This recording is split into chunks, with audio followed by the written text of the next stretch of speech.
ಇವನು ಬಂದ್ಬಿಟ್ನಾ? ಇವನು ಬಂದ್ಬಿಟ್ನಾ? ಓ ಇವನು ಬಂದ್ಬಿಟ್ನಾ?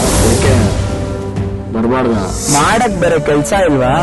ಏನ್ ಬಾಸ್ ನನ್ ಕೆಲ್ಸದ ಬಗ್ಗೆ ಕೇಳ್ತಿರಲ್ಲ, ಓಸಿ ನಿಮ್ ಕೆಲ್ಸದ ಬಗ್ಗೆ ಹೇಳಿ. ಅದೇ ಕಾರಣ ಮಗ ಬಾಯಿ ಮುಚ್ಚಮ್ಮ ಸಾಕು, ನೊಣ ಹೋಗ್ಬಿಡುತ್ತೆ. ಅಪ್ಪ ಹಾಕಿದ ಆಲದ ಮರ ಅಂತ ನೀನ್ ಹಾಕೊಳ್ಳಿಕ್ ಆಗ್ತಿದ್ಯಾ? ಯಾವ ಹುತ್ತದಲ್ಲಿ ಯಾವ ಇದೆ ಅಂತ ಹೊರಗ್ ಬಂದ್ರೆ ತಾನೇ ಗೊತ್ತಾಗೋದು. ನಾನು ಉದ್ಧಾರ ಆಗ್ತೀನೋ ಬಿಡ್ತೀನೋ, ನೀನ್ ಉದ್ದ ಆಗು ಸಾಕು. ಕನ್ನಡ ಚಿತ್ರರಂಗದ ಕತೆ ಅಷ್ಟೇ.